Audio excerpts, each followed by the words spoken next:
और भी अगर जो भी इससे जुड़ना चाहें जुड़ें। मेनली ये बहुत ही आपके जो सिलेबस के अकॉर्डिंग जो चीज़ें हैं, जो सिलेबस के पार्ट हैं, देखिए इसमें एक बात ये है कि जब भी मैं आपको क्वेश्चनर्स आपके साथ में शेयर करूँगा 10 एक क्वेश्चंस लगभग होंगे, सभी के विद सॉल्यूशन मैं आपको बताऊँगा और ऐसा नहीं होगा वो कुछ ही 1-2 टॉपिक को कवर अप करते हुए होंगे। आज का जो क्वेश्चन है वो multiply, accelerator and Tobin Q इन 3 चीज़ों को कवर अप कर रहा है, जिसमें टॉबिन क्यू आप में से कुछ लोगों ने डिमांड किया था, कि सर हमें टॉबिन का क्यू समझ में नहीं आ रहा है कि टॉबिन की क्यू इन्वेस्टमेंट थ्योरी क्या है और वो न्यू क्लासिकल इन्वेस्टमेंट थ्योरी से किस प्रकार से डिफरेंट है, क्या उसके अंदर अंतर है। इसी प्रकार से मल्टीप्लायर के बारे में और money money multiplier specially, multipliers तो आप लोगों ने मैथमेटिकल इकोनॉमिक्स में पढ़ रखे थे, लेकिन मनी मल्टीप्लायर भी इम्पोर्टेंट है। मनी मल्टीप्लायर से रिलेटेड भी इसमें क्वेश्चंस होंगे। जो मैं आपके साथ अभी स्क्रीन शेयर कर रहा हूँ, उसमें सबसे पहले क्वेश्चन आएगा, उसके 4 ऑप्शंस दिए हुए हैं। आप लोग अपने कॉपी और पेन ले लीजिए, बहुत ज़्यादा टाइम इसमें नहीं लगेगा। और ये 10 प्रॉब्लम्स हम सॉल्व करने के बाद डेली हम इस प्रकार की डेली मतलब जब भी मेरी क्लास होगी, तो अब हम नया ट्रेंड स्टार्ट कर रहे हैं।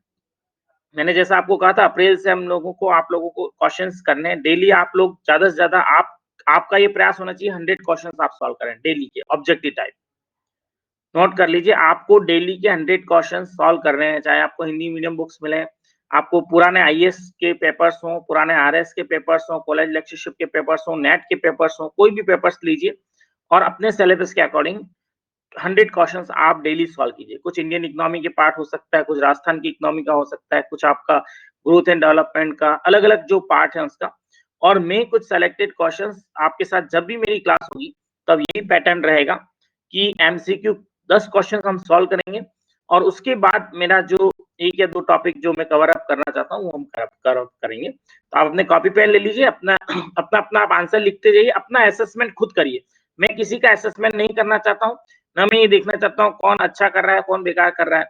लेकिन मैं सिर्फ ये देख चाहता हूँ आप लोगों से कि आप अपना असेसमेंट करिए और इससे सीखने की कोशिश करिए। हो सकता है इसमें कुछ चीज़ें ऐसी हो जो आप पहली बार पढ़ रहे हो, लेकिन उससे भी आप लर्निंग प्रोसेस में लीजिए उसको कि हम कोई चीज़ है उसको क्या कितना सीख पा रहे हैं। तो जस्ट मैं आप लोगों के साथ शेयर कर रहा हूँ और आशा करता हूँ आप लोग इसको सही ढंग से समझ पाएँगे। इसका क्योंकि क्वेश्चंस मैंने इंग्लिश में बनाए हैं, मैं इसका हिंदी में आप लोगों को एक्सप्लेन कर दूँगा, आप उसके हिसाब से उसको सॉल्व करिएगा। ठीक है? और अपना आंसर अपने पास रखें, ना आपको किसी को बताना है कि आपने अच्छा बताया या आपका सही था, गलत था। आपको अपना सेल्फ असेसमेंट करना है, ठीक है? तो मैं शेयर कर रहा हूँ। Thank you to all.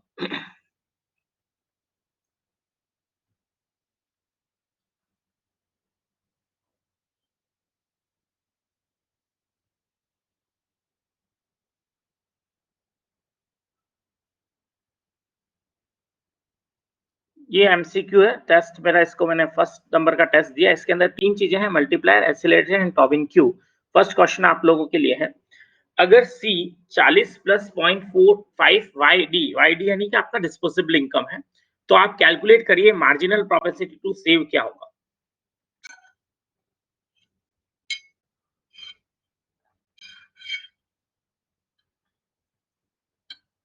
मेरे ख्याल से आप लोगों ने कैलकुलेट कर दिया होगा। देखिए यहाँ पर जो 0.75 है, ये मार्जिनल प्रोपेंसिटी टू कंज्यूम है बिकॉज़ ये कंजम्पशन फंक्शन है। एक चीज़ ये ध्यान दीजिए आप। तो आपको अगर एमपीएस निकालने के लिए पूछा गया तो 1 माइनस 0.75 करना होगा, तो 0.25 इसका आंसर होगा। अगर आपने 0.25 किया तो आपका आंसर सही है। चेक कर लीजिए आप। Second question, if increase in government spending is fully financed by lump sum tax rise, output will be, अगर गवर्नमेंट अपना जो भी एक्सपेंडिचर करती है, अपना एक्सपेंडिचर बढ़ाती है, स्पेंडिंग को बढ़ाती है, खर्च को बढ़ाती है और वो बढ़ोतरी जो खर्च में की गई है वो लमसम टैक्स से पूरी की पूरी वसूल की जाती है। उस स्थिति में क्या आउटपुट वही रहेगा, बढ़ेगा, कम होगा या अनंत हो जाएगा?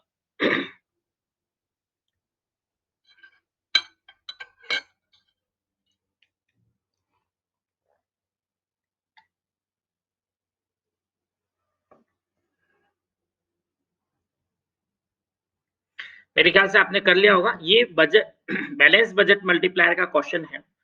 अगर गवर्नमेंट अपना बजट को बैलेंस करती है, यानी जितनी स्पेंडिंग बढ़ी है उतना को उतना टैक्स कलेक्शन उसने बढ़ा दिया लमसम टैक्स के रूप में, ये आपका यूनिट टैक्स नहीं है, लमसम टैक्स है। तो उस केस के अंदर बैलेंस बजट मल्टीप्लायर कहता है इक्वल टू 1 होगा और इस कारण से आपका आंसर इंक्रीज होगा। ये उतना का उतना बढ़ेगा जितना कि टैक्स बढ़ा है या गवर्नमेंट एक्सपेंडिचर बढ़ा है। तो आय में वृद्धि उतनी की उतनी होगी, delta Y is equal to delta G is equal to delta T. तो बैलेंस बजट मल्टीप्लायर कितना होता है? In case of lump sum tax balance budget multiplier is equal to 1। यहां से इसका आंसर क्वेश्चन लिया गया। नेक्स्ट क्वेश्चन आपके लिए है, यदि S saving is equal to -40 plus 1 minus 0.02.5 0.25 YD है तो MPS कैलकुलेट कीजिए।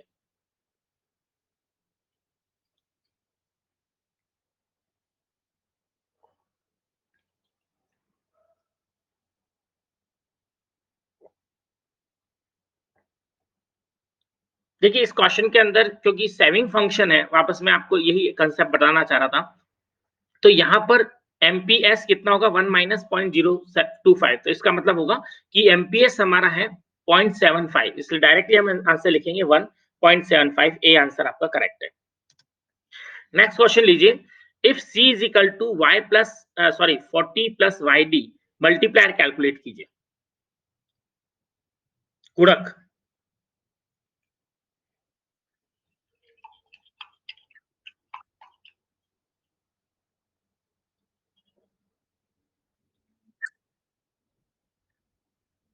किसी को कुछ भी बताना नहीं है, कोई एक्सप्लेन मैं किसी से मांग नहीं रहा हूं, आप अपना अपना असेसमेंट कीजिए।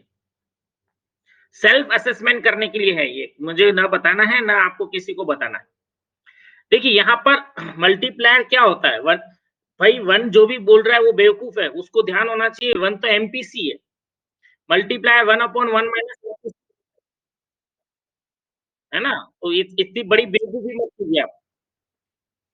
ये क्वेश्चन मैंने बहुत ही उस ढंग से साइकोलॉजिकली बनाए हैं कि किस प्रकार की मिस्टेक स्टूडेंट्स करते हैं, है ना। ये एक साइकोलॉजिकल क्वेश्चन है सिंपल सा, इसमें 1 एमपीसी है न कि मल्टीप्लायर। मल्टीप्लायर 1/1 माइनस एमपीसी होता है, इसलिए मल्टीप्लायर कितना होगा, इनफाइनाइट। नेक्स्ट लीजिए, बिल्ट इन स्टेबलाइजर क्या होता है? हो सकता है आप में से कोई पहली बार पढ़ रहा हो। बिल्ट इन स्टेबलाइजर क्या होता है? बिल्ट इन स्टेबलाइजर को ऑटोमेटिक स्टेबलाइजर भी बोलते हैं।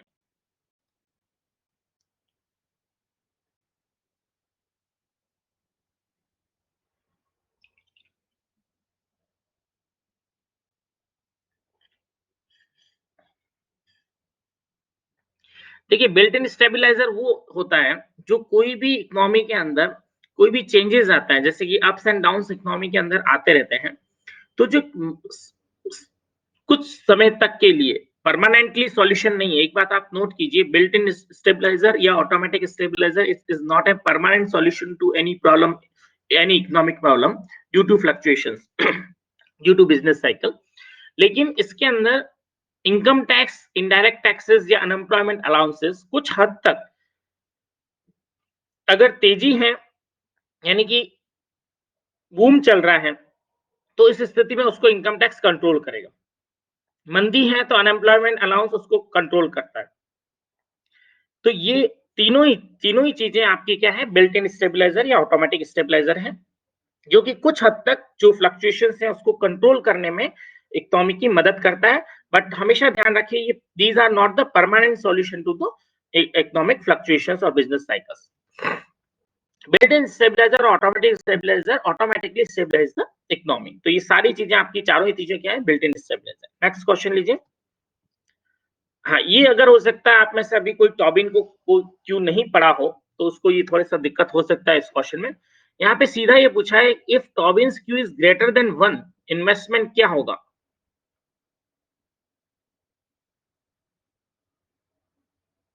तो टॉबिन क्यू का सिद्धांत आपको देखना पड़ेगा, क्या है सिद्धांत।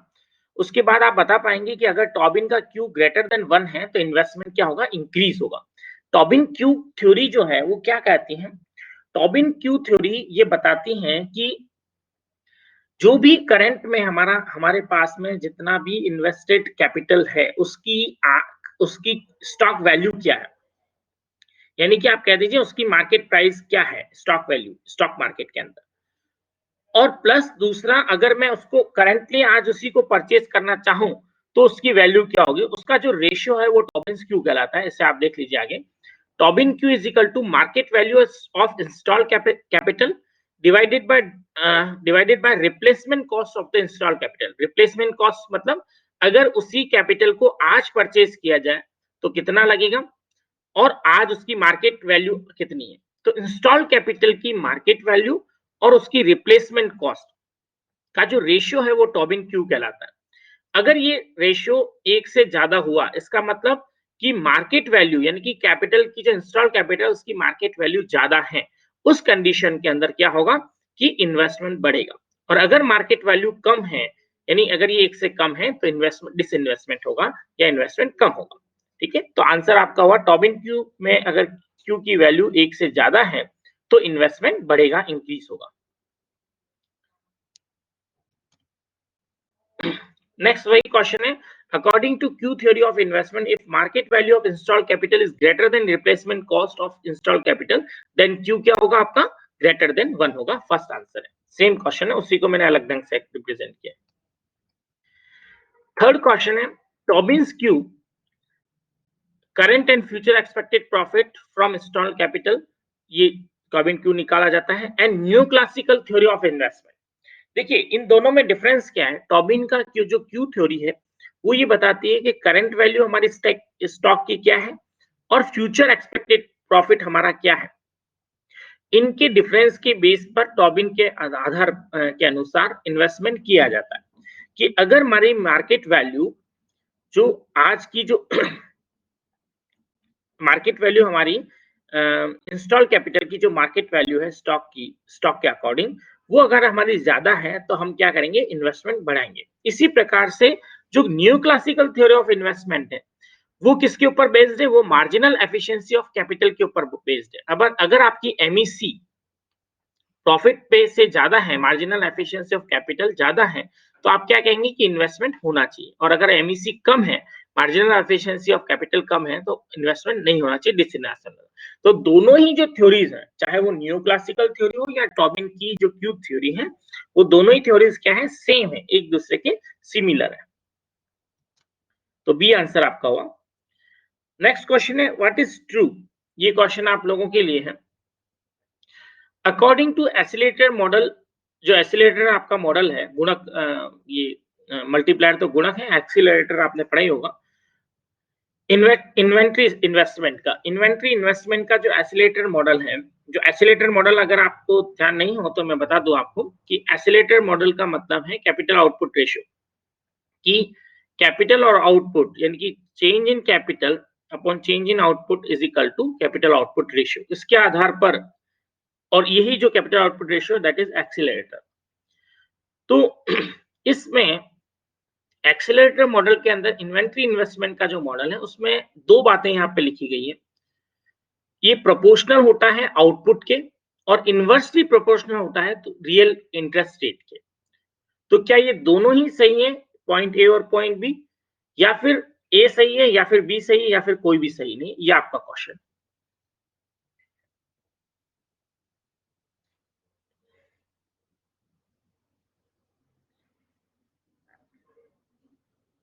तो यहां आप कहेंगे कि दोनों ही सही है कि हमारा जो इन्वेंट्री इन्वेस्टमेंट है वो आउटपुट के प्रोपोर्शनेट होता है। जितना ज्यादा आउटपुट बढ़ेगा उतना ज्यादा इन्वेंट्री इन्वेस्टमेंट आपका ज्यादा होगा। ठीक है। सेकंड चीज आप देखिए, inversely proportional to real interest rate. ये रियल इंटरेस्ट रेट के इनवर्सली प्रोपोर्शनल होता है इन्वेंट्री इन्वेस्टमेंट। क्यों? क्योंकि अगर रियल इंटरेस्ट रेट बढ़ गई तो आपके लिए प्रॉफिटेबल नहीं होगा इन्वेस्टमेंट बढ़ाना। अगर रियल इंटरेस्ट रेट बढ़ती हैं तो आप इन्वेस्टमेंट कम करेंगे, रियल इंटरेस्ट रेट कम होती है तो इन्वेस्टमेंट बढ़ाएंगे। तो हमारा जो एक्सीलरेटर मॉडल है वो ये कहता है कि इन्वेंट्री इन्वेस्टमेंट या कोई भी इन्वेस्टमेंट आपका लेवल ऑफ आउटपुट के प्रोपोर्शनल होगा और रियल रेट ऑफ इंटरेस्ट के इनवर्सली प्रोपोर्शनल होगा। तो answer both A and B. Next calculate कीजिए आप, मनी मल्टीप्लायर से रिलेटेड क्वेश्चन है। मनी मल्टीप्लायर आप सभी को ध्यान है क्या होता है? Money supply is equal to money multiplier into high power money, small m into capital H is equal to money supply. इसमें दो चीजें आपको दी हुई है, reserve deposit ratio and currency deposit ratio. ये दोनों आपको ध्यान होने चाहिए, करेंसी डिपॉजिट रेशियो क्या है और रिजर्व डिपॉजिट रेशियो क्या है। देखिए मैं बताऊं आपको कि करेंसी डिपॉजिट रेशियो का मतलब ये है कि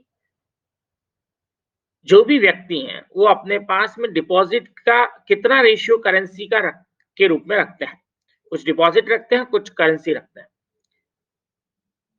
दूसरा, जो बैंक्स हैं वो क्या रखते हैं, उनको भी एक रिजर्व मेंटेन करना पड़ता है डिपॉजिट का। जितने उनके डिपॉजिट होते हैं उसके अगेंस्ट उनको एक रिजर्व को मेंटेन करना पड़ता है, उसको हम कहते हैं रिजर्व डिपॉजिट रेशियो, आरडीआर। और एक होता है सीडीआर। अगर सीडीआर 0.8 है और आरडीआर 0.1 है तो आपको पता होना चाहिए मनी मल्टीप्लायर का फॉर्मूला क्या है। अगर वो आपको ज्ञान होगा तो आप यहाँ पे कैलकुलेट कर पाएंगे कि मनी मल्टीप्लायर कितना है। ठीक है, देखिए इसको आ गया, ये 0 1 2 या इनफाइनाइट है, तो यहाँ पे इस क्वेश्चन का आंसर आपका होगा 2। और 2 कैसे निकला उसको आप समझिए। देखिए मनी मल्टीप्लायर जैसे मैंने बताया आपको, money supply is equal to m into H. इसके अंदर m आपका जो है वो मनी मल्टीप्लायर है, h आपका हाई पावर्ड मनी है। हाई पावर्ड मनी मतलब कि वो पैसा जो कि बैंक ने प्रिंट किया है वो सारा का सारा हाई पावर्ड मनी। अब मनी मल्टीप्लायर होता है कितना है, CDR plus 1 upon CDR plus RDR, जो मैंने अभी यहाँ पे आपको फॉर्मूला बताया था। तो आप वहां पे रखेंगे 0.1 प्लस 1 अपॉन 0.8 प्लस 0.1, तो ये आपका आंसर आ जाएगा इसका 2। इसको आप सॉल्व करके देख सकते हैं, ये आपका मनी मल्टीप्लायर है।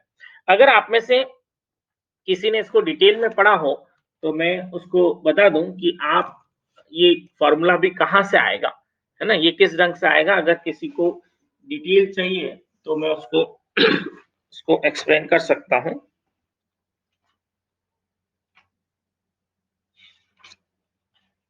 आपको जानकारी है, मैं बताऊं इसको?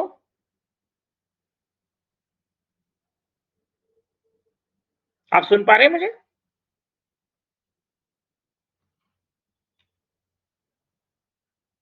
नहीं सुन पा रहे हैं?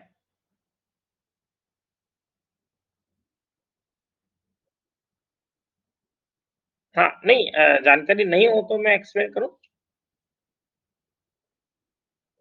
देखिए इसमें, क्योंकि ये आपके हिंदी की सभी बुक्स में भी दिया हुआ है, वैसे इसका कोई इम्पोर्टेंट वो नहीं है, मतलब कि मेरे को समझाने जैसा। देखिए इसमें 3 चीज़ें हैं। एक तो आपका होता है मॉनेटरी बेस, है ना? बेस मनी जिसे कहा जाता है। एक होता है रिजर्व डिपॉजिट रेशियो और एक होता है करेंसी डिपॉजिट रेशियो, सीडीआर और आरडीआर। मनी बेस क्या है आपका? बेस मनी हम किसे कहते हैं? बेस मनी 2 ही चीज़ें हैं देखिए। एक तो है जो करेंसी लोगों ने अपने पास रख रखी है, पब्लिक ने अपने पास जो करेंसी रख रखी है उसको हम वो, और बैंक ने जो रिजर्व रख रखा है वो, ये दोनों ही हमारा क्या कहलाता है, बेस मनी, है ना, मॉनेटरी बेस जिसे कहा जाता है। मॉनेटरी बेस के आधार पे ही आपने पढ़ा होगा कि जो बैंक है वो क्या करते हैं, क्रेडिट क्रिएशन, है ना? तो क्रेडिट साख निर्माण, है ना? तो क्रेडिट क्रिएशन जो बैंक करते हैं वो अपने रिजर्व के आधार पे ही करते हैं। और इस पूरे को हम, जो करेंसी पब्लिक के द्वारा रखी जाती है सी, और आर जो रिजर्व्स बैंक के द्वारा रखे जाते हैं, इन दोनों को हम मॉनेटरी बेस बोलते हैं। तो हो सकता है कोई क्वेश्चन आपको मॉनेटरी बेस से रिलेटेड भी आ जाए, तो सी प्लस आर तो मॉनेटरी बेस होगा आपका। तो ये base, monetary base is equal to B is equal to C plus R. एक इक्वेशन तो आपकी ये आ गई। तो मॉनेटरी बेस की आपकी एक इक्वेशन बनेगी जो सी प्लस आर आ गई, जिसमें C currency held by public and R reserves held by banks. ठीक है, ये आपका बेस हो गया B is equal to C plus R. दूसरा जो है वो आपका होता है मॉनेटरी बेस के अलावा मनी सप्लाई। अब मनी सप्लाई में क्या होता है कि जो सी है वो तो सी रहेगा ही से रहेगा, currency held by the public. Plus ये जो आर होता है जो कि रिजर्व रखा जाता है बैंक के द्वारा, उसी आर को वो क्या करता रहता है, उससे साख निर्माण करता है, क्रेडिट क्रिएशन करता है। तो इस जगह पर सी मनी, जब हम मनी सप्लाई की बात करेंगे जिसको हम एम बोलेंगे, तो एम का जो फॉर्मूला होगा वो सी प्लस आर नहीं होगा, वो सी प्लस डी हो जाएगा। Currency held by the public plus D deposits, bank कितने डिपॉजिट्स पैदा कर रहा है। तो मनी सप्लाई मनी बेस से ज्यादा होती है और बहुत ज्यादा गुना होती है। वो जितना गुना होती है उसी को हम क्या कहते हैं, मनी मल्टीप्लायर। तो ये मनी मल्टीप्लायर कैसे निकलेगा, वो एम बाई बी जो इक्वेशन है उसको डिवाइड करके C plus B upon C plus R, तो C D R plus one upon C D R plus R D R. तो यहाँ पर ये आपका फॉर्मूला हो गया, और उस फॉर्मूले से जब आप निकालेंगे 0.1 और 0.8 की वैल्यू रख के, तो आपके मनी मल्टीप्लायर कितना आएगा, 2 आएगा। मनी मल्टीप्लाई बाय 2 होने का मतलब ये है कि अगर आपका मॉनेटरी बेस, जिसको मैं एच लिख रहा हूं या फिर आप बी भी लिख सकते हैं, है ना, अगर मैं यहाँ एच लिख रहा हूं तो आप इसको यहाँ पर बी भी लिख सकते हैं।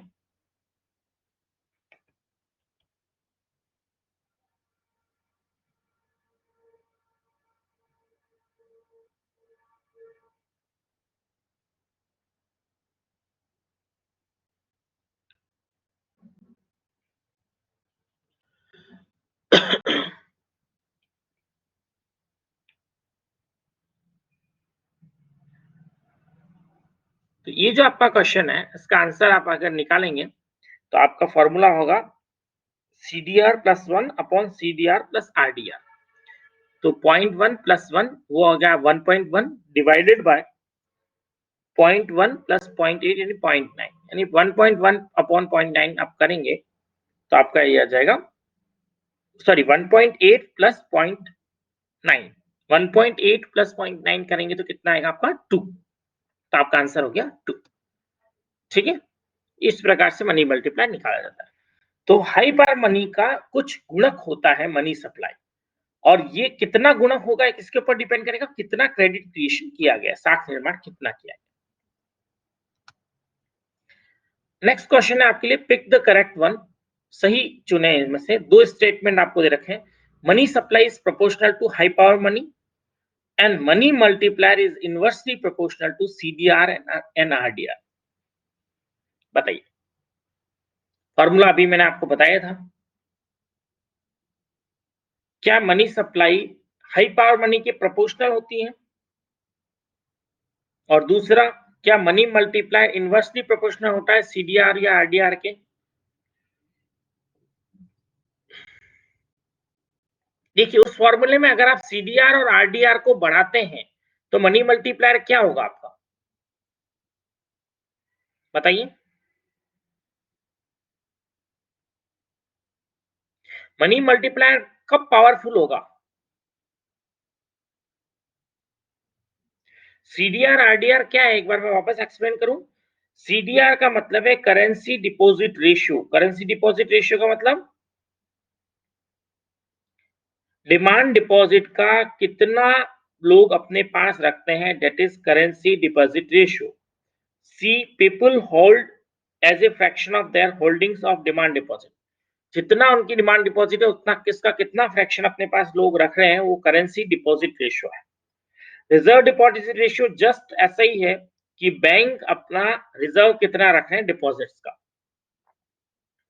तो अगर ये सीडीआर और आरडीआर और मनी मल्टीप्लायर क्या प्रोपोर्शनल रिलेशन होता है या इनवर्सली प्रोपोर्शनल रिलेशन होता है, तो हम देखते हैं कि जैसे जैसे सीडीआर आरडीआर कम करते हैं मनी मल्टीप्लायर पावरफुल होता जाएगा। देखिए, आप उसी क्वेश्चन के अंदर दोनों जगह पे 0.1 रख दीजिए, तो ऊपर आपका होएगा, कम कर रहा हूं मैं 0.8 की को भी 0.1 ही देख रहा हूं, तो क्या हो गया, क्योंकि नीचे तो आ जाएगा आपका 0.2, 0.1 प्लस 0.1 0.2, और नीचे आज ऊपर आ जाएगा 1.1। 1.1 अपॉन 0.2 आप करेंगे तो आपका बहुत ज्यादा आएगा, दो से भी ज्यादा आएगा। तो सीडीआर आरडीआर जितना ज्यादा होगा मनी मल्टीप्लायर उतना ही कम होगा, सीडीआर आरडीआर जितना कम होगा मनी मल्टीप्लायर उतना ही ज्यादा होगा। बी स्टेटमेंट सही है। फर्स्ट स्टेटमेंट देखिए, money supply is proportional to high power money, बिल्कुल सही। उसके जितना हाई पावर मनी होगा उतना ज्यादा मनी सप्लाई होगी।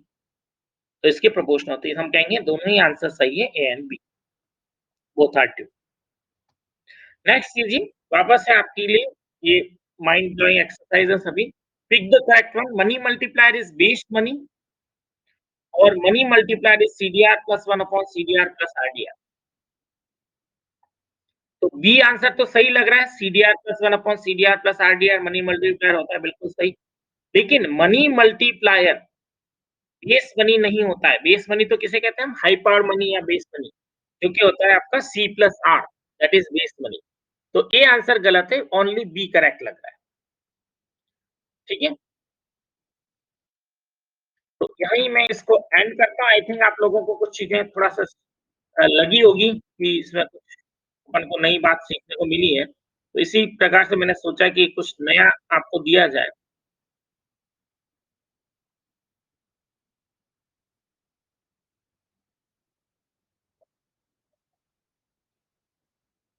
हाँ, अब एक तो ये बताइए, आप लोगों ने अपना असेसमेंट किया इसमें, सेल्फ असेसमेंट? हाँ, हाँ, मैं कर रहा हूँ। आप अपना सेल्फ असेसमेंट आपने कर लिया इसमें?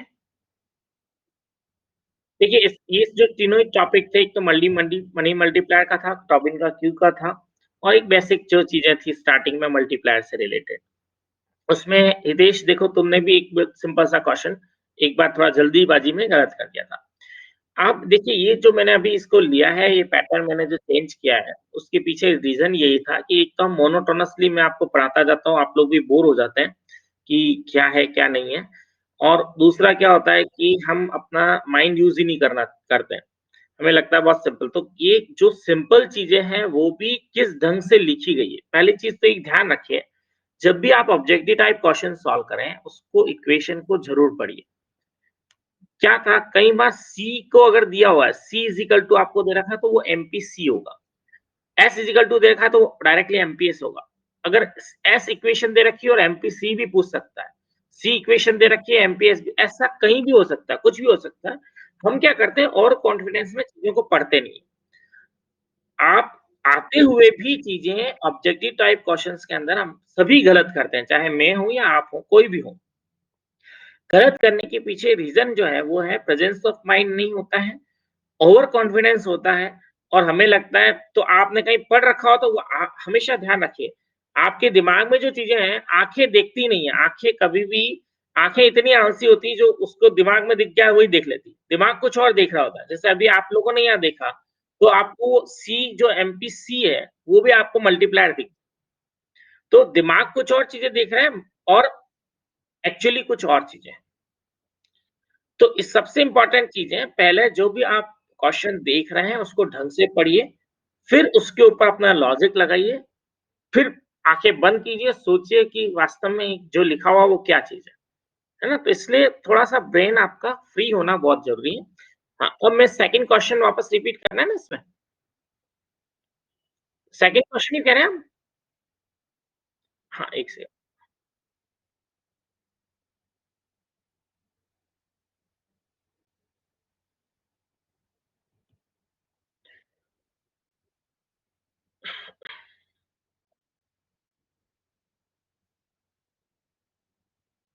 यही वाला?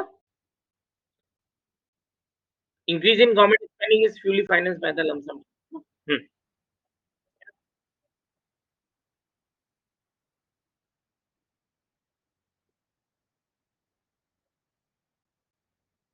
हुँ। नहीं, नहीं, नहीं, ये मल्टीप्लाई, ये ये जो बात है, ये है मनी मल्टीप्लायर की। सॉरी, मनी मनी मल्टीप्लायर नहीं, मल्टीप्लायर की। जब भी आपका ये जो मैंने आपको मैथमेटिकल इकोनॉमिक्स जब हमने पढ़ा था ना, उसके अंदर भी आप अगर वीडियो देखेंगे, उसके अंदर इसका एक्सप्लेनेशन पूरा है इस क्वेश्चन का।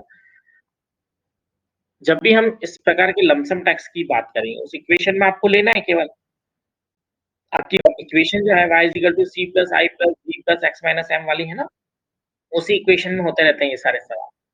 उसी के अंदर आपका ये मल्टीप्लायर निकल के आ जाता है।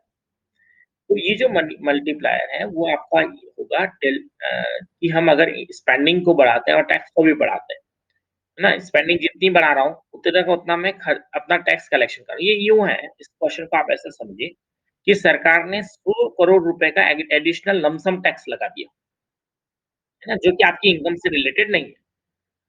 एक मुश्त आपके ऊपर 100 करोड़ रुपए का टैक्स लगा दिया और सरकार वापस उस 100 करोड़ रुपए को क्या कर रही है? खर्च कर रही है। जो 100 करोड़ रुपए टैक्स से अर्निंग सरकार ने बताई, उसी 100 करोड़ रुपए को सरकार खर्च कर रही है। तो क्या आउटपुट बढ़ेगा या नहीं बढ़ेगा? तो ये जो आउटपुट बढ़ेगा या नहीं बढ़ेगा, इस क्वेश्चन का अगर हमें आंसर देना है, तो हमें जाना पड़ेगा मल्टीप्लायर के ऊपर। तो यहाँ हम देखते हैं मल्टीप्लायर क्या होगा। अभी आपने सिंपल केस में देखा था मल्टीप्लायर 1 अपॉन 1 माइनस एमपीसी होता है। इस केस के अंदर जो मल्टीप्लायर होगा वो 1 होगा।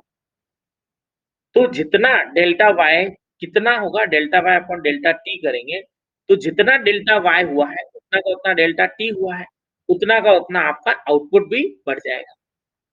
तो अगर 100 करोड़ रुपए से सरकार ने टैक्स लगाया है, हमसे ही वसूल किया है और वापस 100 करोड़ रुपए हमारे ऊपर खर्च कर रही है, तो भी इनकम आपकी कितनी बढ़ जाएगी? 100 करोड़ रुपए से बढ़ जाएगी। तो change in output will be equal to change in G will be equal to change in T. सभी चीजें एक साथ बराबर होगी। ये कहलाता है बैलेंस बजट बनता है। बजट बैलेंस में फिर भी मल्टीप्लायर होने के कारण जितना आउटपुट बढ़ा है, आपकी इनकम भी उतनी की उतनी बढ़ जाएगी। क्योंकि ये लमसम टैक्स, अगर ये लमसम नहीं होता, तो फिर आपका जो फॉर्मूला है वो थोड़ा-सा डिफरेंट होता। उस केस में लीकेज ज़रूर होगा उसका, क्योंकि वो वायर के साथ में चला जाएगा, है ना?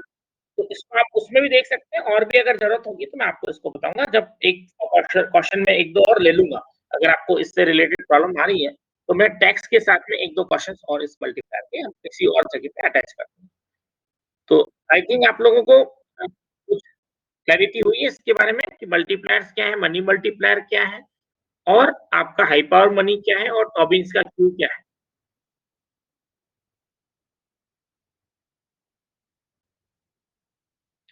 क्लियर है? आगे बढ़ें हम? चलिए तो मैंने कुछ एक नया कुछ पार्ट आप लोगों के लिए आज सोच रखा था, उसको हम ले लेते हैं।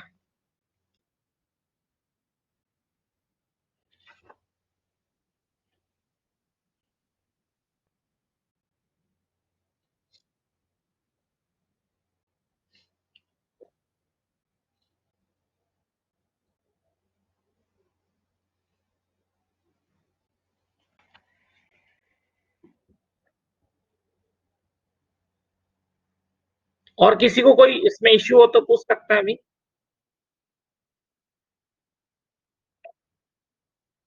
मेरे ख्याल से ये यही पैटर्न सही रहेगा कि हम क्वेश्चन्स आंसर को लेने के साथ में डिस्कस करें। क्योंकि वन वे अगर मैं आपको केवल दे दूँगा कि नहीं आप ही को सॉल्व करने हैं, तो थोड़ा-सा आपके लिए हो सकता है आप उसको गलत भी समझ जाएँगे। तो एक्सप्लेनेशन के साथ हम पढ़ें वो ज़्यादा अच्छा रहेगा।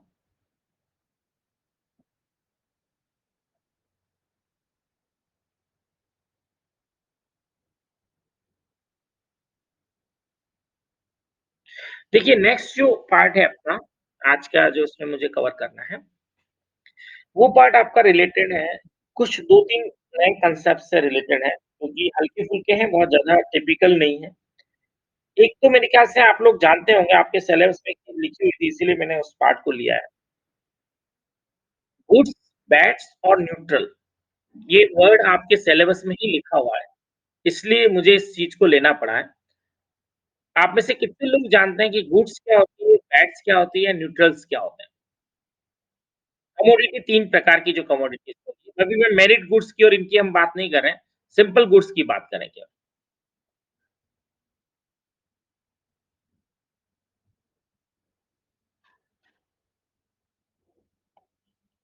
कोई थोड़ा-सा ब बताएँ इस बारे में कि सर गुड्स क्या होती हैं, बैड्स क्या होती हैं?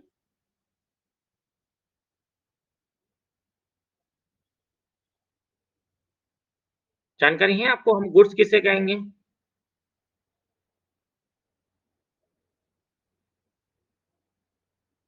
नहीं है?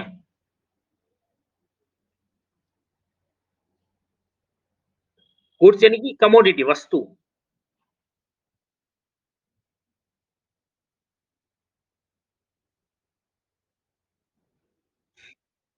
तो अगला जो हमारा टॉपिक है वो है कमोडिटीज प्रेफरेंसेस एंड इंडिफरेंस का। इनके ऊपर मैंने एक टॉपिक आप लोगों के लिए स्पेशल टॉपिक ही है ये, हालांकि ये पूरे सिलेबस में से कवर हो रहा है। देखिए गुड्स क्या है, बैड्स क्या है और न्यूट्रल्स क्या है। सिंपली अगर हम देखें तो गुड्स का मतलब ये है कि things people prefer more of rather than less. वस्तुएं हम उसे कहते हैं जिनको लोग ज़्यादा पसंद करते हैं, ज़्यादा रखना पसंद करते हैं, कम की तुलना में। तो वो तो आपकी हो जाएगी सारी गुड्स। जैसे कि आप इनकम भी ज़्यादा पसंद करते हैं, आराम भी ज़्यादा पसंद करते हैं, सिक्योरिटी भी ज़्यादा पसंद करते हैं। ऐसी और भी कई सारी चीज़ें होंगी, जो कि आप ज़्यादा को पसंद करते हैं, कम की तुलना में। वो आपकी सारी गुड्स कहलाएगी। ठीक है? सिंपल सी डेफिनिशन। अगर मैं कोई भी चीज़ ज़्यादा लेना चाहूँ कम की तुलना में, एक है और एक और लेना चाहूँ तो वो गुड्स है। एक और लेना चाहूँ तो वो गुड्स है। ठीक है? दैट्स क्या है जिसको मैं कम लेना चाहता हूँ। Commodity that consumer does not like. Risk और पॉल्यूशन ये 2 चीज़ें हैं जिनको कि कम से कम लेना चाहता है। रिस्क भी कम लेना चाहता है, पॉल्यूशन भी कम लेना चाहता है, इसलिए ये बैड्स हुई। ठीक है? सिंपल सी डेफिनिशन है। थर्ड चीज़ें, अगर आप इनके इंडिफरेंस कर्व को देखें, अगर मैं वाई एक्सिस पे बैड्स को ले लूँ और एक्स एक्सिस पे हम गुड्स को ले लें, है ना? जैसे कि एक तरफ मैंने हाउस को लिया है, मकान, प्रॉपर्टी और दूसरी तरफ पे हमने पॉल्यूशन को लिया है। अगर इनके इंडिफरेंस कर्व को ड्रॉ किया जाए, तो ये इंडिफरेंस कर्व आपका कैसा होगा? पॉजिटिवली स्लोप्ड होगा और जो मैंने एरो बता रखे हैं उस तरफ अगर हम जाते हैं, तो यूटिलिटी क्या होगी? बढ़ेगी। तो अगर बैड्स और गुड्स का इंडिफरेंस कर्व ड्रॉ किया जाए, तो ये पॉजिटिवली स्लोप्ड स्ट्रेट लाइन होती है और गुड्स की तरफ जाने पर, नो डाउट गुड्स की तरफ जाने पर आपका यूटिलिटी क्या होगी? बढ़ेगी। ज़्यादा उसी बेड पे अगर आप ज़्यादा गुड्स यूज़ कर रहे हैं, कंज़्यूम कर रहे हैं, तो आपकी यूटिलिटी बढ़ेगी और बेड्स की तरफ अगर मैं जाऊँगा तो यूटिलिटी क्या होगी? कम होगी और पॉज़िटिवली स्लॉप्ड इसलिए है क्यों? क्योंकि तभी मैं इंडिफरेंट रहूँगा जब मैं ज़्यादा गुड्स के साथ में मुझे सॉरी ज़्यादा बेड्स के साथ में मुझे ज़्यादा गुड्स मिल रही हैं, तब जाकर मैं इंडिफरेंट रहूँगा। व्यक्ति देखिए इस कर्व के ऊपर इस पोज़ीशन पे है और इसकी तुलना में अगर यहाँ चला गया तो चूँकि गुड्स भी बढ़ रही है और बैड्स भी बढ़ रही है, इस कारण से वो क्या इंडिफरेंट है। तो एक पॉजिटिवली स्लॉप्ड कर्व के ऊपर भी हम इंडिफरेंट क्यों हैं? क्योंकि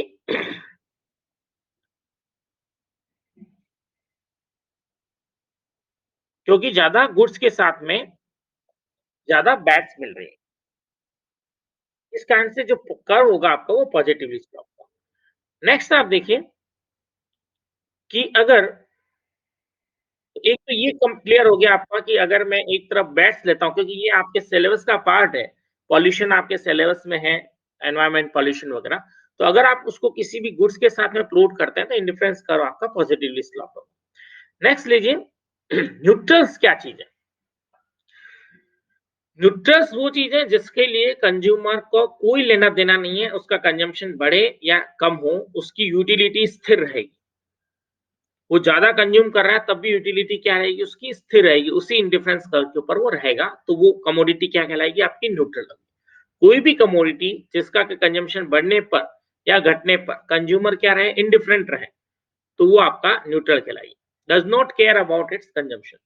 the indifference curve is vertical और हॉरिज़ॉन्टल। अगर आप वाई एक्सिस पे न्यूट्रल कमोडिटी ले रहे हैं और एक्स एक्सिस पे कोई गुड ले रहे हैं, तो आपका जो इंडिफरेंस कर्व होगा वो वर्टिकल होगा। अगर आपने न्यूट्रल कमोडिटी को आपने एक्स एक्सिस पे ले लिया तो इंडिफरेंस कर्व हॉरिजॉन्टल होगा। सेकंड इंपॉर्टेंट चीज कि इस केस के अंदर मार्जिनल रेट ऑफ सब्स्टिट्यूशन हमेशा इनफाइनाइट रहेगी, हर जगह पे इनफाइनाइट होगी। इसके जो इंडिफरेंस कर्व होंगे या तो वर्टिकल होगा या फिर हॉरिजॉन्टल होगा। अगर हम वाई एक्सिस के ऊपर कमोडिटी जो ले रहे हैं वो न्यूट्रल है तो इंडिफरेंस कर्व कैसा होगा? वर्टिकल होगा। देखिए आप इसको, मैंने सपोज पॉल्यूशन को न्यूट्रल ले लिया, यानी कि आदमी को कोई फर्क नहीं पड़ रहा है पॉल्यूशन कितने ही हो, वो डेवलपमेंट करते जा रहे हैं। तो डेवलपमेंट के साथ साथ उनका इंडिफरेंस कर्व तो क्या रहा है? उनका बढ़ता जा रहा है। आप आगे आगे जा रहे हैं, इंडिफरेंस कर्व आपका यूटिलिटी बढ़ती जा रही है। क्यों? क्योंकि आपको पॉल्यूशन से कोई लेना देना नहीं। मैंने एक अलग अलग ही इसका साइकोलॉजिकल ये डायग्राम ड्रॉ किया है कि पॉल्यूशन से को हम न्यूट्रल मान लेते हैं, लोग परवाह ही नहीं कर रहे हैं डेवलपमेंट के साथ साथ। तो डेवलपमेंट एक ऐसी कमोडिटी है जिसका कंजम्पशन बढ़ने पर उनकी यूटिलिटी बढ़ रही है, लेकिन उसको पॉल्यूशन से कोई लेना देना नहीं। इस केस के अंदर यहाँ पे पॉल्यूशन को बैड नहीं माना है, न्यूट्रल माना है। तो ये इंडिफरेंस कर्व आपके कैसे हो गए, वर्टिकल हो गए। नेक्स्ट लेते हैं।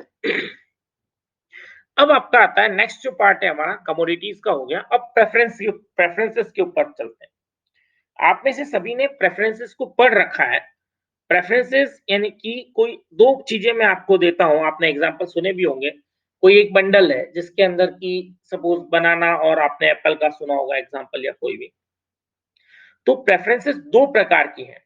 एक तो है वीकली प्रेफर्ड या फिर इनडिफरेंट। जो हम इनडिफरेंट बोलते हैं उसको हम बोलते हैं, इंग्लिश में एक और नाम है उसका, वीकली प्रेफर्ड। उस केस में क्या होगा, एक्स बंडल आपका वाई बंडल के इक्वल भी हो सकता है और उससे ज्यादा भी हो सकता है। तो हम कहेंगे एक्स इज वीकली प्रेफर्ड और indifferent, consumer is indifferent between X and Y, उसके बराबर या उससे ज्यादा। तो वीकली प्रेफर्ड एंड इनडिफरेंट के केस में बराबर या और ज्यादा का जो साइन है वो लगा हुआ है। लेकिन स्ट्रांगली प्रेफर्ड ये होगा कि एक बंडल को, सपोज एक पैकेट के अंदर में दो टॉफी और एक बनाना रखता हूं और दूसरे पैकेट के अंदर चार टॉफी और दो बनाना रखता हूं एक पैकेट में, और दूसरे पैकेट के अंदर दो टॉफी और एक बनाना रखता हूं। तो नो डाउट अगर दोनों गुड्स हैं बनाना और टॉफी, तो आप फर्स्ट बंडल चुनेंगे जिसके अंदर चार टॉफी और दो बनाना है। इसका मतलब first bundle X is strongly preferred to second bundle Y. तो ये आपका स्ट्रांगली प्रेफर्ड और वीकली प्रेफर्ड का। और इसी प्रकार से अगर एक पैकेट के अंदर चार टॉफी और दो बनाना है और दूसरे पैकेट के अंदर चार बनाना और दो टॉफी है, तो हो सकता है आप उन दोनों के बीच में इंडिफरेंट हो जाए, तो हम कहेंगे वीकली प्रेफर्ड। तो ये स्ट्रांगली और वीकली प्रेफर्ड, तो इंडिफरेंट होने का मतलब है weekly preferred. Next is bliss point या फिर सेशिएटेड प्रेफरेंसेस हम किसे कहते हैं।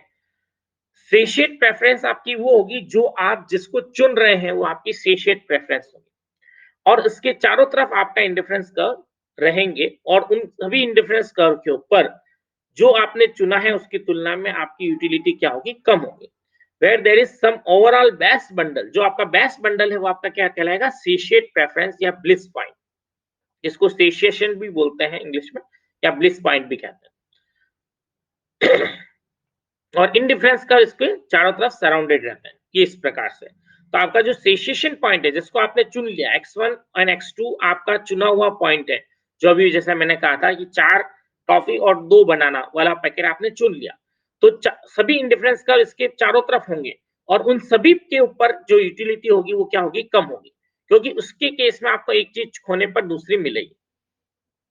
तो ये आपकी सेशिएट प्रेफरेंसेस है। ये पूरा जो एक्सप्लेनेशन है वो मैंने एचआर वेरिएंट की बुक में से लिया हुआ है, डायग्राम्स भी उसी में से। नेक्स्ट लेते हैं मोनोटोनिक प्रेफरेंसेस। मोनोटोनिक ट्रांसफॉर्मेशन मैंने जब मैथमेटिकल इकोनॉमिक्स पढ़ाया था आपको, तब हमने देखा था। तो ये आपका कोई भी प्रेफरेंस मोनोटोनिक प्रेफरेंस होगा अगर हम ये कहते हैं कि मोर ऑफ बोथ कमोडिटी और बंडल इज बेटर। ठीक है, अगर दोनों चीजें मेरी, जैसे मैं ऊपर की तरफ जा रहा हूं यहाँ पे, तो वो मोनोटोनिक प्रेफरेंस होगी ऊपर की तरफ, और नीचे की तरफ वर्स्ट बंडल है, तो सारे इसके ऊपर बेटर बंडल्स हैं और इसके ऊपर वर्स्ट बंडल है। तो मोनोटोनिक प्रेफरेंस क्या कहलाता है, कहता है कि मोर इज प्रेफर्ड, हमेशा मोर को ज्यादा प्रेफर किया जाएगा। इसी कारण से मोनोटोनिक प्रेफरेंसेस के कारण से ही इंडिफरेंस कर्व आपका क्या होता है, नेगेटिवली स्लॉप्ड होता है, कि इसके ऊपर जो प्रेफरेंसेस होती हैं वो कैसी होती है, मोनोटोनिक होती है। More of both goods is better bundle for the consumer. Less of both goods represents a worse bundle. तो इस कारण से अगर उसे इंडिफरेंट होना है, तो कहीं भी इंडिफरेंट होने के लिए क्या होना चाहिए उसको, कि एक चीज खोने पर दूसरी बढ़ जाए। अगर x कम हो रहा है तो y बढ़ जाए, तभी वो इंडिफरेंट होगा, अदरवाइज तो वो बेटर हो जाएगा। ठीक है, तो इस कारण से इंडिफरेंस कर्व आपका क्या होता है, नेगेटिवली स्लॉप्ड होता है due to monotonic preference. Monotonic transformation हमने पढ़ लिया था, उसी के बेस से ये monotonic preferences. Next convex concave preferences भी हम देख चुके हैं। फर्स्ट जो कर्व है वो आपकी कॉन्वेक्स प्रेफरेंस को दिखा रहा है, एंड सी जो कर्व है सी कॉनकेव प्रेफरेंस को दिखा रहा है। आपको दिख भी रहे होंगे दोनों, कॉन्वेक्स एंड कॉन्केव। देखिए कॉन्वेक्स और कॉन्केव प्रेफरेंसेस यहाँ पर इन दोनों में क्या डिफरेंस होता है? अगर आप देखेंगे कि कॉन्वेक्स प्रेफरेंसेस, तो कॉन्वेक्स प्रेफरेंस का मतलब ये है कि जो पहला बंडल y1 y2 है और दूसरा बंडल x1 x2, ये दोनों के प्रति में इंडिफरेंट हूं, यानी कि ये दोनों बंडल किसके ऊपर है? एक ही इंडिफरेंस कर्व के ऊपर है।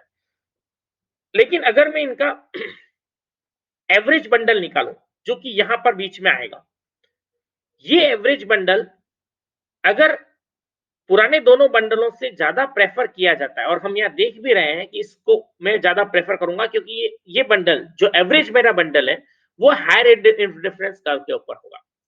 अगर ऐसा होता है तो हम कहते हैं the preferences are convex preferences and the curve is strictly convex and the curve is strictly convex.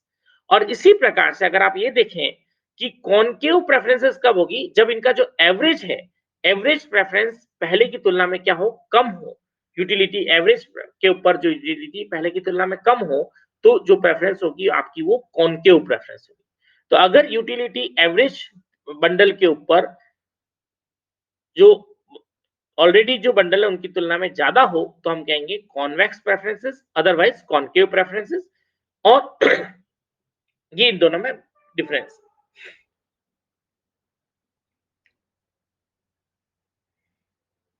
Strictly convexity क्या है? If weightage average of two different bundle is strictly preferred to the two extreme bundle, तो ये जो अभी हमने देखा था उस केस में उसको हम क्या कहेंगे? Strict convexity. लेकिन अगर आप परफेक्ट सब्स्टिट्यूट कमोडिटीज लेते हैं, जैसा कि आप जानते हैं, उसके अंदर इंडिफरेंस कर्व कैसा होगा? कर्व शेप में नहीं होगा। उस केस में indifference curve downward sloping straight line होगी, लीनियर होगा। उस केस में इंडिफरेंस कर्व स्ट्रिक्टली कॉन्वेक्स नहीं होगा, कॉन्वेक्स होगा only. If two goods are perfect substitute, indifference curve is downward sloping straight line and preferences are convex but not strictly convex, क्योंकि वो curve shape में नहीं होगा। तो स्ट्रिक्टली कॉन्वेक्स का मतलब आप समझ गए होंगे, जब भी कर्व इस प्रकार से हो, जैसा कि अभी अपन ने देखा था, जहां पर दो जो एक्सट्रीम बंडल्स है उनकी तुलना में एवरेज बंडल के ऊपर यूटिलिटी ज्यादा हो, तो वो स्ट्रिक्ट कॉन्वेक्सिटी कहलाती है। अगर परफेक्ट सब्स्टिट्यूट, जैसा मैंने अभी एग्जांपल लिया था, तो यहाँ पर मार्जिनल रेट ऑफ सब्स्टिट्यूशन क्या रहेगी? कांस्टेंट रहेगी। इस केस में कुछ भी कांस्टेंट रह सकती है, इनके स्लोप के ऊपर डिपेंड करेंगी। तो ये जो कर्व है इंडिफरेंस कर्व, वो स्ट्रिक्ट कॉन्वेक्स नहीं होके कैसा है? कॉन्वेक्स है। दिस इंडिफरेंस कर्व, ध्यान दीजिए वापस, this indifference curve is not strictly convex indifference curve, it is only convex indifference curve. इस चीज को ध्यान रखिएगा। इसका स्लोप यहाँ पे -1 बता रहा है। नेक्स्ट आप लीजिए परफेक्टली कॉम्प्लीमेंट्री कमोडिटीज। आप लोगों को इसको पता ही है, ये एल शेप्ड होता है, इसके अंदर इंडिफरेंस कर्व, या तो यहाँ पर इंडिफरेंस कर्व का स्लोप इनफाइनाइट होगा या फिर जीरो होगा, उनके बीच में नहीं होगा। या तो आप कहेंगे जीरो है या फिर आप कहेंगे इनफाइनाइट है। और ये परफेक्टली कॉम्प्लीमेंट्री कमोडिटी, इसके अंदर जो एग्जांपल दे रखा है वो भी राइट लेग शूज और लेफ्ट लेग शूज है। यहाँ पर अगर मैं यूटिलिटी कर्व बनाता हूं, तो ध्यान दीजिए दोनों कमोडिटी का मिनिमम मैं चूज करूंगा। मिनिमम इसलिए चूज करूंगा, सपोज मैं आपको 11 राइट शूज दे देता हूं और 10 आपके पास में लेफ्ट शूज है, तो आपका जो यूटिलिटी फंक्शन है वो क्या होगा? Minimum of 11 and 10। तो आप क्या चुनेंगे? 10। 10 तो आपके पास राइट लेग शूज है और 11 आपके पास लेफ्ट लेग शूज है। तो आपका यूटिलिटी फंक्शन क्या होगा? Minimum of X and Y. तो यहाँ पे मिनिमम क्या चीज है? 10। तो आपका आंसर क्या होगा? 10। तो आप 10 चुनेंगे। तो ये मिनिमम के ऊपर ही रहता है। इसको और आगे हम एक्सप्लेन करेंगे भी। हम्म,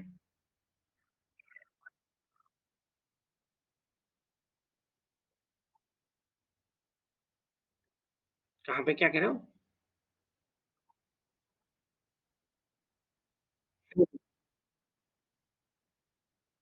हम्म हम्म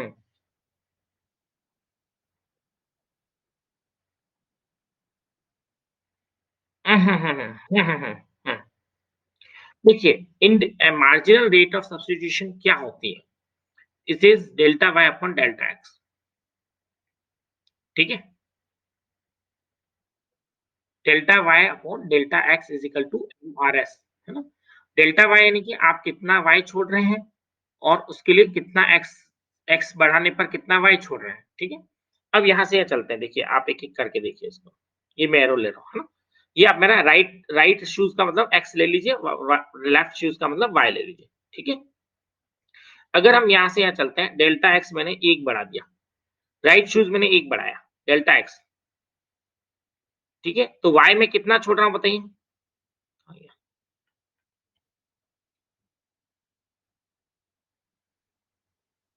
वाई कितना छोड़ा हमने, हम्म, एक एक्स में बढ़ा रहा हूँ, उसके लिए वाई कितना छोड़ूंगा, जीरो, है ना। वाई वाई छोड़ा गया वाई कितना है, जीरो। तो मार्जिनल रेट ऑफ सब्स्टिट्यूशन क्या होगी आपकी, जीरो होगी, ठीक है। लेकिन किस वाले कर्व के ऊपर, इस वाले कर्व के ऊपर, यहाँ जो मेरा एरो चल रहा है इसके ऊपर, तो मार्जिनल रेट ऑफ सब्स्टिट्यूशन मेरी होगी जीरो, ठीक है। अब अगर मैं इसके ऊपर जाता हूँ, इसके ऊपर मार्जिनल रेट ऑफ सब्स्टिट्यूशन क्या होगी, एमआरएस होता क्या है, देखिए सिंपली अगर मैं देखूं, इस इकोनॉमिक्स में बहुत ज्यादा चीजें नहीं है, इकोनॉमिक्स में दो तीन चीजें ही है। एमआरएस आपका होता है इंडिफरेंस कर्व का स्लोप, नोट करिए आप, एमआरटीएस वाटर सब चीजें ऐसी होती है, सभी चीजें क्या है, स्लोप है केवल। अब यहाँ पे मैं बात करूं इस कर्व के ऊपर, ये मेरा इंडिफरेंस कर्व पूरा, ठीक है, यहाँ से लेके यहाँ तक एल शेप। अब मैं यहाँ से यहाँ तक बात करूंगा तो इंडिफरेंस कर्व का स्लोप क्या है बताइए, जीरो। लेकिन मैं यहाँ पे बात करूंगा तो इंडिफरेंस कर्व का स्लोप कितना है, यहाँ पे क्या है, इनफाइनाइट, इसलिए क्या है कि इनफाइनाइट में जीरो होता है। MRS is the slope of indifference curve. तो यहाँ पे स्लोप एक जैसा थोड़ी ना, एक जगह पे जीरो है, एक जगह पे इनफाइनाइट है, इसलिए इनफाइनाइट होगा। ये दोनों ही आएगा ना, तो एक ऑप्शन होना चाहिए जीरो और इनफाइनाइट, बहुत बहुत आएगा इसमें, है ना, केवल जीरो नहीं। स्लोप ऑफ इंडिफरेंस का यहाँ पे इसके दो स्लोप दिख रहे हैं, एक जगह तो इनफाइनाइट स्लोप है, एक जगह जीरो स्लोप है। ये थोड़ा सा एक एडवांस चीज है, लेकिन हो सकता है कुछ इस पे क्वेश्चंस पूछे जा सकते हैं। एक आपने पढ़ा था जब हमने मैथमेटिकल इकोनॉमिक्स पढ़ा था, मोनोटोनिक ट्रांसफॉर्मेशन एंड यूटिलिटी का। तो मोनोटोनिक ट्रांसफॉर्मेशन होता क्या है, देखिए, क्योंकि ये इकोनॉमिक्स मैथमेटिक्स से और सभी जो ग्राफ ग्राफ वगैरह से जुड़ा हुआ है, इसलिए मोनोटोनिक ट्रांसफॉर्मेशन आपको वर्ड आना चाहिए। मोनोटोनिक ट्रांसफॉर्मेशन का मतलब ये है कि मैं कोई भी इक्वेशन दे रखी है, उसको मैं उसका कुछ भी ट्रांसफॉर्मेशन कर दूं। ट्रांसफॉर्मेशन करने का मतलब, मेरे को एक इक्वेशन दे रखी है एक्स प्लस वाई, अब मैं इसका ट्रांसफॉर्मेशन कैसे कर सकता हूँ। सपोज जैसे कि u is equal to X ही दे रखा है मुझे, u is equal to utility is equal to X दे रखा है मुझे। अब मैं इसका मोनोटोनिक ट्रांसफॉर्मेशन कैसे कर सकता हूँ, इस x को 3 से मल्टीप्लाई कर दो, इसमें 14 जोड़ दो, दैट इज मोनोटोनिक ट्रांसफॉर्मेशन। इसी प्रकार से इस x का स्क्वायर कर दूं, x का क्यूब कर दूं, ये सब मोनोटोनिक ट्रांसफॉर्मेशन। अब ये मोनोटोनिक ट्रांसफॉर्मेशन होता क्या है, मोनोटोनिक ट्रांसफॉर्मेशन हम इसलिए करते हैं ताकि मैथमेटिकली हमारी जो इक्वेशन है वो इजीली सॉल्व हो जाए। और इससे मोनोटोनिक ट्रांसफॉर्मेशन करने की एक मजेदार बात है, जो अभी अपने इकोनॉमिक्स में जो काम किए, जो इसलिए जिसके लिए मैं आपको ये पढ़ा रहा हूँ, वो ये काम के हैं कि कोई भी यूटिलिटी फंक्शन जिसका मैंने मोनोटोनिक ट्रांसफॉर्मेशन कर दिया, उसकी marginal rate of substitution change नहीं होती, मतलब कि उसका जो इंडिफरेंस कर्व है, उसका जो स्लोप है, वो कभी भी चेंज नहीं होता। तो मोनोटोनिक ट्रांसफॉर्मेशन कभी भी एमआरएस को चेंज नहीं करता। दूसरी चीज, मोनोटोनिक ट्रांसफॉर्मेशन करने पर कर्व का जैसा शेप है वैसा वैसे ही रहता है। किसी भी कर्व के मोनोटोनिक ट्रांसफॉर्मेशन करने पर उसके शेप में कोई परिवर्तन नहीं होता, उसका शेप वैसा वैसा ही रहता है। और दूसरी बात, न एमआरएस में भी कोई परिवर्तन नहीं होता, because MRS is also ratio, तो उसके अंदर भी कोई परिवर्तन नहीं होता। तो monotonic transformation of utility function does not change MRS, ये मैंने इसलिए हाईलाइट किया हुआ है इसको, तो क्योंकि ये अगर कोई थोड़ा-सा एडवांस में हम जाते हैं तो इस प्रकार का क्वेश्चन आ सकता है। शेप ऑफ यूटिलिटी फंक्शन जैसे X Y, X square Y square दोनों सेम होंगे, एक जैसा शेप होंगे, क्योंकि second is the monotonic transformation of first utility function. अगर u is equal to ax plus by आपका दे रखा है, अगर ये इक्वेशन दे रखी है, तो आपको पूछा है x और y कमोडिटी कैसी है, तो आप क्या बताएंगे इस केस में? x and y commodity are perfectly substitute and the marginal rate of substitution is equal to minus a upon b। ये आपकी एमआरएस होगी। एमआरएस कैसे निकलेगी? dy by dx से। आप इसका पार्शियल डिफरेंशिएशन कर लीजिए और dy by dx निकाल लीजिए, आपका आंसर आएगा माइनस a upon b। तो परफेक्टली सब्स्टिट्यूट कमोडिटी होगी if utility is equal to ax plus by। अब इस ax प्लस by की जगह मैं कुछ भी लिख सकता हूँ। सपोज मैंने यूटिलिटी कर्व लिख लिया 5x प्लस 3y, तो आप क्या कहेंगे? कमोडिटीज x और y are perfectly substitute and marginal rate of substitution is equal to minus 5 upon 3 या 4, जो भी लिखा है b की वैल्यू, ये आपकी मार्जिनल रेट ऑफ सब्स्टिट्यूशन हो जाएगी। तो इस प्रकार से आपका कुछ भी यूटिलिटी फंक्शन हो सकता है। और जैसे कि mainly Cobb Douglas utility function होता है, जिसको भी आप देखिए। दूसरा मैंने perfect complementary ax and by, तो आप इसका जो फंक्शन होता है वो क्या होता है? मिनिमम ax इंटू by, जैसा मैंने अभी बताया था 10 और 11 तो होगा, तो हम क्या लेंगे? 10 लेंगे। तो इनमें से इन दोनों वैल्यू में से जो मिनिमम होगी वो यूटिलिटी होगी। Two goods are consume in proportion of a and b के प्रोपोर्शन में ली जाती है। क्वासी लीनियर यूटिलिटी फंक्शन क्या होता है? जिसके अंदर एक तो फंक्शन आपका लीनियर है और दूसरा लीनियर नहीं होके क्वाड्रेटिक फंक्शन है px के रूप में, जो कि अंडर रूट एक्स भी हो सकता है, log x भी हो सकता है, कुछ भी हो, तो वो क्वासी लीनियर यूटिलिटी होता है। कॉफ डगलस यूटिलिटी फंक्शन आपको दिख ही रहा है, x to the power c, y to the power c या फिर x to the power a, y to the power 1 minus a। ये आपका कॉफ डगलस यूटिलिटी फंक्शन होता है। इसके अंदर a और 1 माइनस a क्या है? ये वो बताता है कि कंज्यूमर कितना x के ऊपर खर्च करना चाहता है। a भाग तो x पे खर्च करना चाहता है अपने बजट का, और 1 माइनस a भाग जो बचा हुआ है वो y के ऊपर खर्च करना चाहता है। और ये लास्ट में आप देख रहे हैं dy by dx is equal to m minus xy, that is mux upon mu। तो आई थिंक आप लोगों को क्लियर हुआ होगा, कुछ और नई बातें समझ में आई होगी, और आशा करता हूं कि आपको इससे थोड़ा-सा यूटिलिटी के बारे में एक स्टेप और हम आगे गए होंगे, जैसा कि मैंने कहा भी है आपको कि हर दिन आप केवल एक स्टेप आगे बढ़िए और आपको पता ही नहीं पड़ेगा आप कहाँ पहुँच जाएँगे।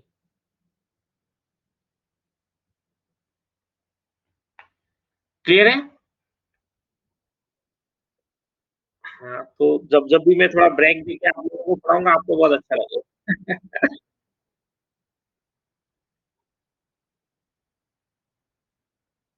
हुँ,